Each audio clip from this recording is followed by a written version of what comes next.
Alright guys, so I just am leaving Seal Beach. I came down here to study for my C53 contractor's license.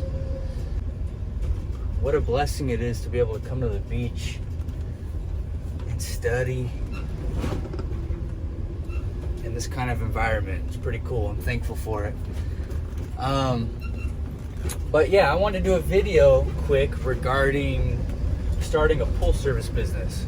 For those of you wanting to start your own pool service business, maybe you're working in an office at the moment, maybe you're doing some sort of other trade work, plumbing, electrical, whatever the case may be. Some people are going to acclimate to doing pool service easier and quicker than others. You know, it's not back-breaking hard work. Years ago, you know, I did construction for my dad, and I did some tile work and various other construction type of work, and that work kicks your butt, and at the end of the day you go home and you just want to sleep.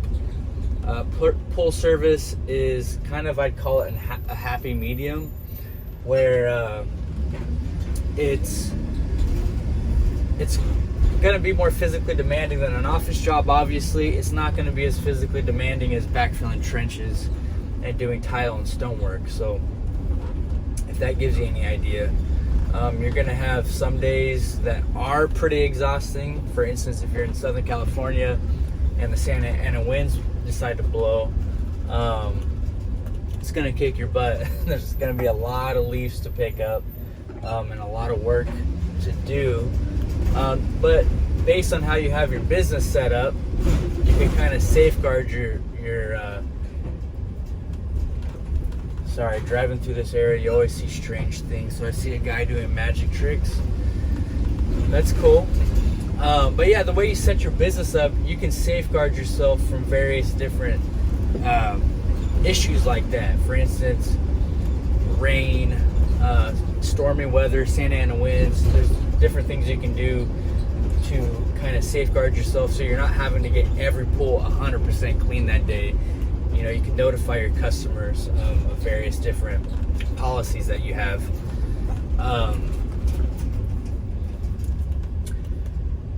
But yeah, I mean, this is just kind of a general idea of pool service, and to give you an idea of what it's about, what it's like. I could go into further detail on another video, breaking down like what you're gonna need and everything like that. But as far as just somebody who may be interested going into pool service, it's a great industry. It's a great business. If you haven't ran a business before, there's different factors you're gonna have to get familiar with. For instance, balancing your accounts at the end of the month, running a profit and loss statement, doing, you know, basic bookkeeping type stuff. If you're in a position to, it'd be wise to just hire a bookkeeper or a CPA. We have a CPA. But yeah, I mean, you know, when you run into your 9 to 5, there's just a lot of things you don't have to do that as a business owner you will have to do. For instance, making sure you have insurances lined up. You know, liability insurance as a pool service business is really important, so you want to get that. Things like just remembering to invoice people. There's so many small business owners that forget to invoice for jobs that they do, so they're, you know, it's a double negative. You're wasting your time and you're losing out on money simply by forgetting to invoice for a job. And you know, $100 might not be a big deal, but if you forget 4 a month, you know, it starts to add up, especially over the course of a year. So you just have to really stay on top of that stuff. Don't really know if that made sense. But yeah, so at the end of the day, you can make some pretty good money doing pool service. If it is something you want to get into, I do highly recommend you have an open mind about learning repairs as well. There's a lot of maintenance guys that don't learn repair work, and that's honestly where a lot of the money is, you know, switching out filters and pumps, going out on repair calls, you make quite a bit more versus, going out and cleaning pools. You could go on one repair call for the day and make what you would cleaning 16 pools for the day. And that's no exaggeration. So learning repairs, learning plumbing, electrical, all that kind of stuff, high voltage electrical and low voltage, and by high voltage I mean 120, 240. Learning all that stuff will really go far. So I suggest, if you did want to get into swimming pool maintenance, you definitely want to learn that stuff too. Otherwise, you're missing out on a ton of money. If you just want to clean pools, it can be done. You're basically giving yourself a job. It's going to be hard to really push that just by cleaning pools on your own. It's going to be hard to push that to the next level until you maybe start hiring employees and expanding that way. But for the short time, if you do learn repair work, you can easily make over $100,000 a year by installing pumps and filters and making repairs in addition to your pool service route. And then there's a lot of guys that get really good at repair work, and that's all they do, and they make damn good money doing it. So yeah, just you want to make sure you're physically capable of doing the work, to go clean 14 to 16 pools a day, spending approximately 15 to 20 minutes at each stop potentially. Some guys splash and dash and they're back there 5 minutes. If you can keep your customers happy and only spend 5 minutes in the backyard, all the power to you. We find that on average we're in the backyard for about 10 to 15 minutes, 20 minutes max. And then when you do start your route, you're gonna learn what pools are good pools, what pools are bad pools, and then as you grow, you could get rid of those pools that you're having to spend 20 minutes in the backyard, swap that out for a pool where you're only having to spend 10 minutes. You could essentially do twice the amount of work. So when you first get the ball rolling and get your business going, you're going to take on jobs everywhere. I remember driving 20 minutes in between just a couple of stops. And now our stops are, a good maybe 2 minutes in between each stop. So there's going to be more discomfort at the beginning than there is as you get acclimated. And as you get acclimated, your route's going to become more efficient. You're going to become more efficient and better at your job. Yeah, anyways, I think it's a great industry.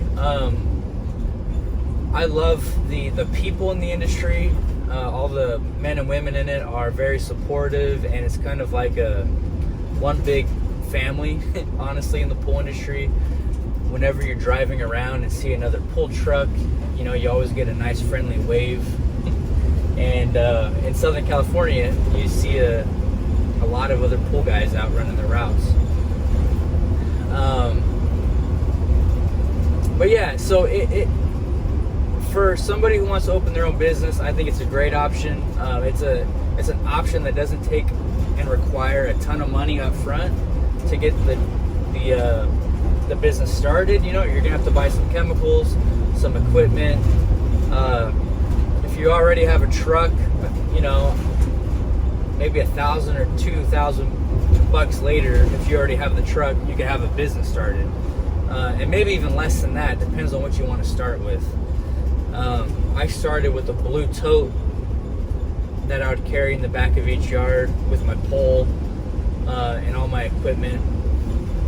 Then I upgraded to a service cart, and then we started using a bottom feeder vacuum, which is like a wireless vacuum, battery operated vacuum. That, man, it's a game changer. Once you use one of those, you'll never go back.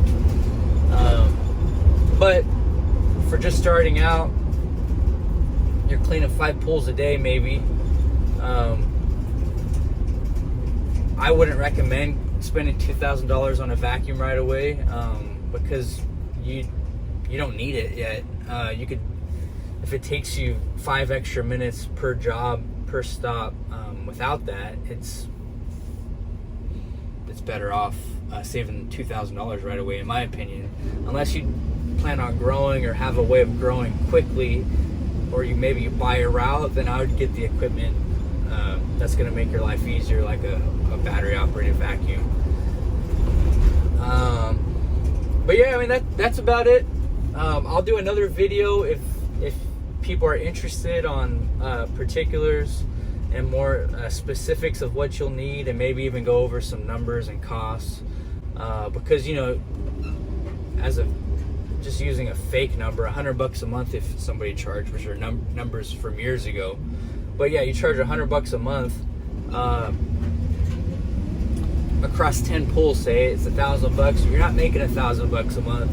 You have expenses on gas. You have expenses on chemicals, which could easily be across 10 pulls. Could easily be $200 or $300 a month. So that $1,000 really quickly gets down to maybe closer to $500 a month after you calculate everything. You know, maybe $500 to $700. So there's a lot to take into account, and we can go into that in another video. Anyways, yeah. If you're thinking about it, I encourage you to maybe go after it. Try it on a Saturday. That's what I did. Get some pulls on Saturdays and just try it out. A lot of pull companies are eager to hire people to help. So even if you just want to go help another company on Saturdays, that's a good way to kind of get an idea of if it's even something you enjoy and like, and then just take the next steps into doing it. But one thing I've learned is you just need to, if it is something you think you want to do, you just need to jump into it and get your feet wet, no pun intended, and try it out. You'd save yourself a lot of time finding out within a week, hey, I hate this, I don't want to do it, versus just kind of thinking about it and dabbling in it over a course of 6 months. Just, if you're thinking about it, just jump into it, go get a part-time job with the company, and see if it's something you like. Anyways, best of luck to you guys. Have a good day.